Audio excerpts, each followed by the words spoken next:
We are not saying that all Europeans and Americans or Chinese deals are bad. But like Paul Kagame puts it, we should make deals, make partnerships with those who have Africa's prosperity in mind, without which we need to shut it down. Wrap it up.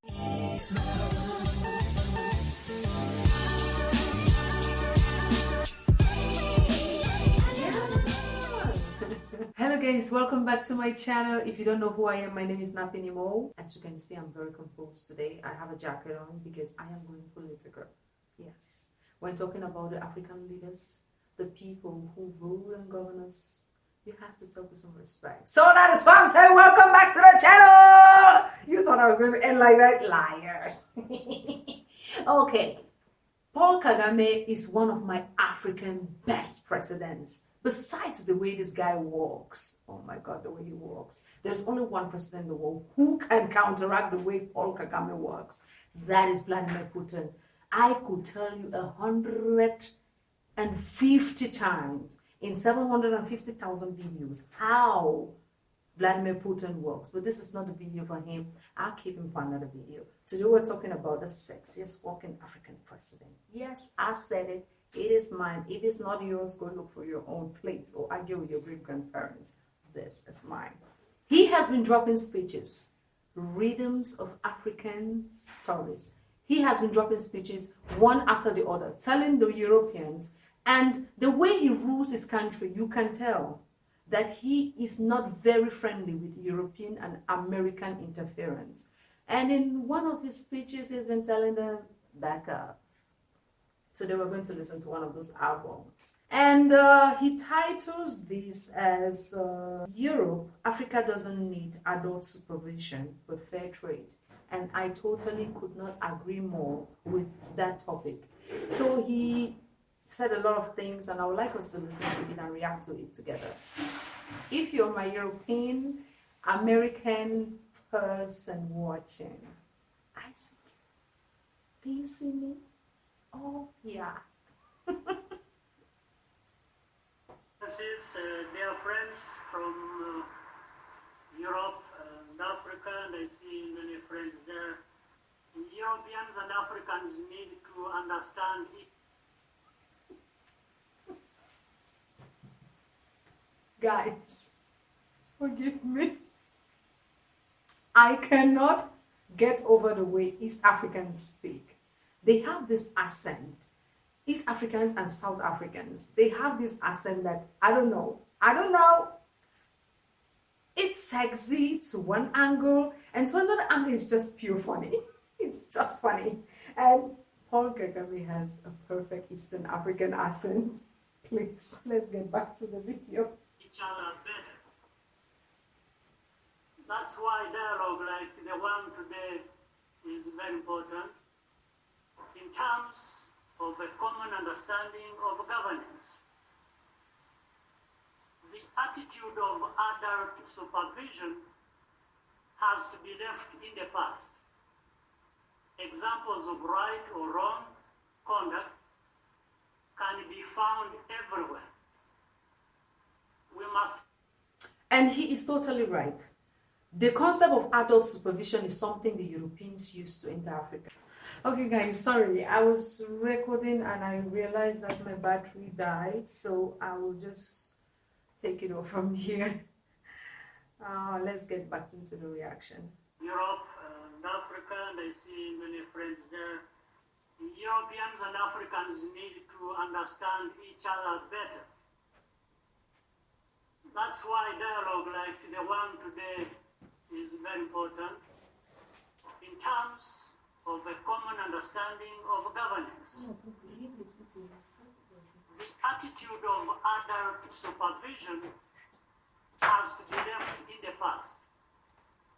Examples of right or wrong conduct can be found everywhere. Of course, what Paul Kagame says is very, very important because the conduct of adult supervision is exactly what the Europeans use to get into Africa. They came with trade. As trade did not move along, They went in for slave trade and all of that. Slave trade did not move. They are coming with religion. Religion is not working now. They are coming with contracts and projects into Africa in order to supervise Africans, because in that way they can make sure that the natural resources in Africa, the things available in Africa are taken and extracted to their advantage. We must avoid the temptation to reduce Africa to the lowest common denominator with blanket judgments and generalizations. There cannot be blanket judgments and generalizations. Europeans do it a lot. First of all, when they got to Africa, if you went to a country and they said, okay, you're welcome, you could move in. But we realized from the wars, the conflict that took place in Africa, bloodshed throughout the continent of Africa, it was because Africans were not welcoming to the idea that Europeans should move in. They were like, hello, we don't want you here. And they were like, no, we're moving in. They were like, no, you can't move. They're like, yeah, we're moving in. And that is how we had all the conflicts we had on the African soil, bloodshed on the African soil, because they don't understand the factor. They don't understand the concept of, hey, you're welcome, come in, have a seat, and then now bye-bye. They don't get it. A mutual respectful partnership premised on the unspoken assumption that one party lacks values or has defective values, while the other party is a fully formed moral agent.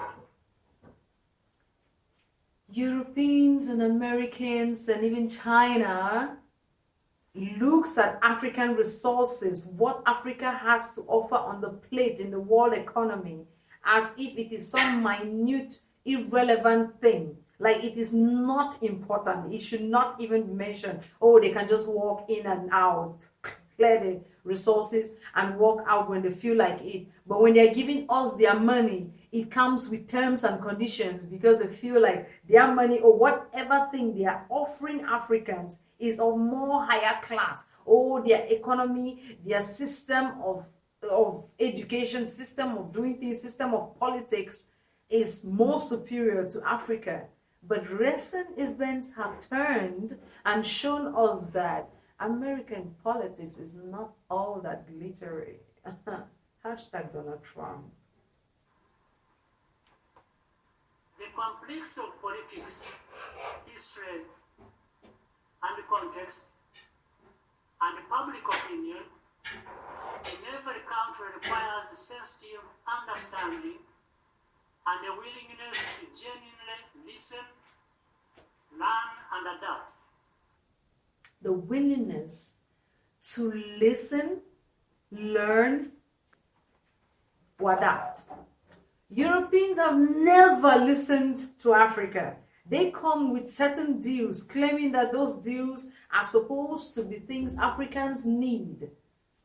How do you know we need these things if we did not tell you we need them? Or if you did not listen to the ones we told you we needed? But when it's time for us to tell you what you need, oh, no, you can't tell us that. You are a lesser economy. You have to listen, learn, and adapt to our circumstances. You came from Europe, entered Africa. You did not listen to you are not welcome. You moved in. You realized that we were in communities. No, that was not good for you. You decided you had to scatter us in shreds and bring us to the lowest point you can think of it. Yes, including even setting up our own indigenes against us. And that is not enough. Adapt to our system. No, assimilation is better. Indirect rule is better. The British style, the French style is better. The Portuguese style is better. Who told you that? We are not talking about excusing wrongdoing or abusing the principle of sovereignty to evade responsibility. And there are some who do so. It is about dialogue, respect, and a commitment to the more robust partnership which both Africa and Europe need in order to prevail over the challenges of the 21st century together, and a commitment, respect. So, it is about dialogue, respect, and a commitment to the more robust. Even when there is dialogue between Europeans and Africans, the aspect of respecting and committing to that dialogue has always been a shortcoming of the European parties and American parties. They seem to forget that part. They always think, oh, we're having meetings with the African leaders. Oh, we are discussing how we can move forward into this partnership. But when it comes to committing, to respecting those terms, nobody. That is why we have American, European companies in Africa cruising and having the joyride of their lives, but they don't pay back a cent into the communities they are operating in. They don't have any sense of responsibilities as they do in the European countries and settings. A company in Europe or America, they will make sure that they pay every single little penny back into the community they are operating in. Oh, in Africa, nah, what for? Partnership which both Africa and Europe need in order to prevail over the challenges of the 21st century. Yeah, 21st century, we are no longer in the... For Africa, Europe is a partner of choice for many reasons. I believe that next year's summit is the right time to demonstrate the readiness for change and progress on both sides. This is a place where different voices from either side can be heard and factored into the thinking on the future of our nations. This includes some important perspectives that are rarely considered, which, if I may, we'll get to in a moment. In Africa, we are engaging with Europe with a view toward taking the relationship to a higher level and making sure it is adapted to the times we live in today. Adapted to the times we live in today. Europeans still feel like we're in the 16th, 17th, or 18th century, where they could just cruise into Africa, have a joyride, and move out when they feel like it. Where they could tell the presidents how to rule. They could tell the citizens, oh no, that is not okay, this is okay. This is the 21st century. Africans are waking up to the core. African leaders, like every African country needs a Paul Kagame. Yes, we all need a Paul Kagame. His rules, the way he leads his country, you could tell that this is a man who is not thinking about himself. He is not thinking about only his country. He's thinking about Africa as a whole, which is something far away. We can talk of other African leaders. I'm just saying, not shit.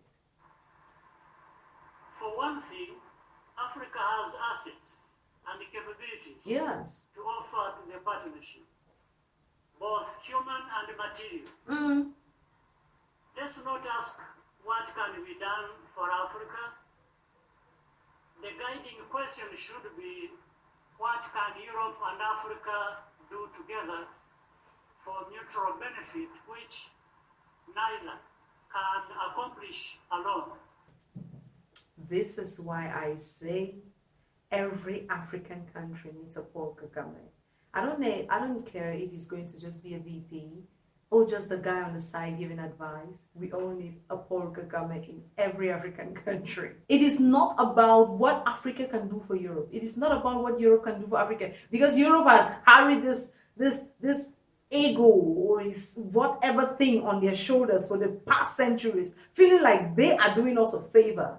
Hello? Those natural resources, coffee, timber, cocoa, they are coming from Africa. You cannot put a value on those. It is not about what you Europeans can do for us. You don't give us favors when you come and invest in our countries. The money you're bringing to invest came from Africa. I said it. Yes.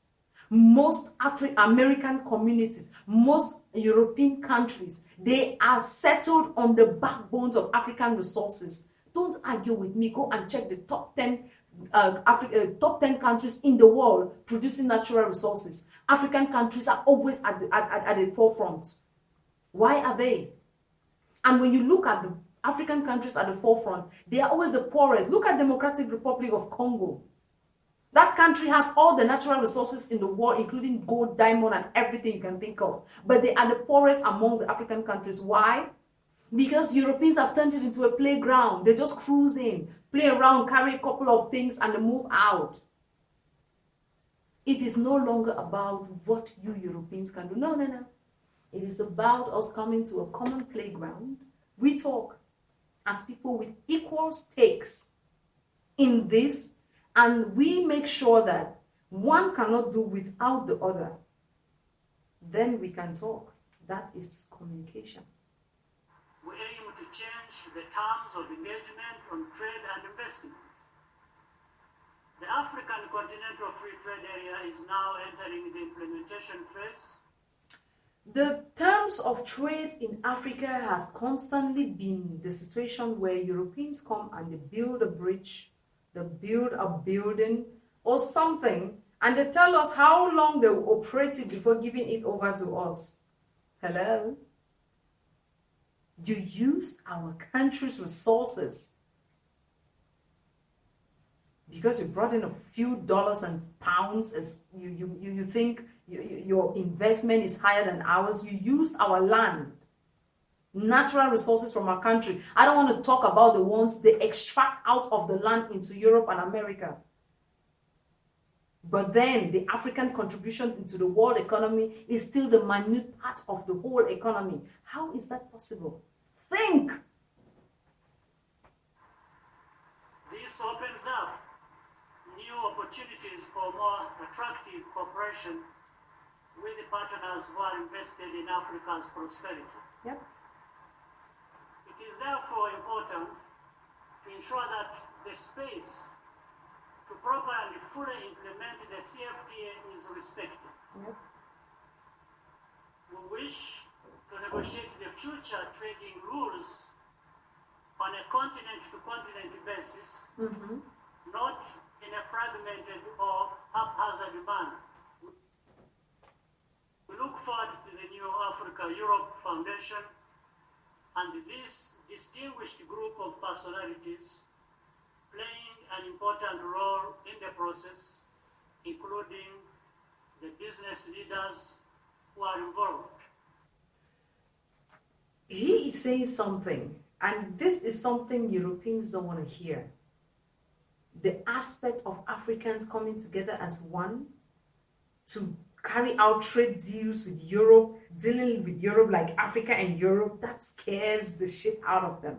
It scares them to their down bones. Because Africa as a continent, united, is the strongest force on the earth. Yes, we are the strongest force cruising the entire planet. But the fact that we have been given that mitigated role, we have been taken, fragmented into small bits and pieces. And now Europe comes as a continent and talks business and trade deals with small countries which cannot stand on their own to bargain better deals.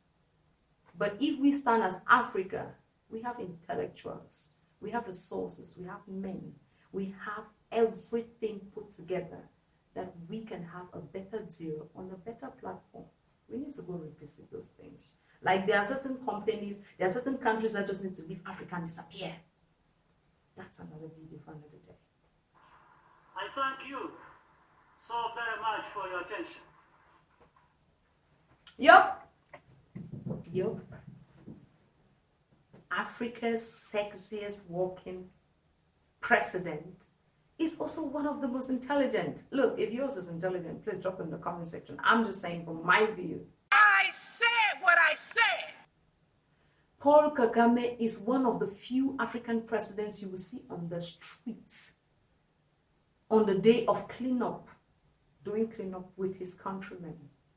Please name a few in your country. No, ours are taking a cruise around Europe, 340 days out of 365, and they show up on national days, Independence Day, and probably New Year's Eve. What did you think about what Paul Kagame says? We are not saying that all Europeans and Americans or Chinese deals are bad, but like Paul Kagame puts it, we should make deals, make partnerships with those who have Africa's prosperity in mind, without which we need to shut it down, wrap it up. Thank you for coming to the end of this video. I'll see you next time. Mwah.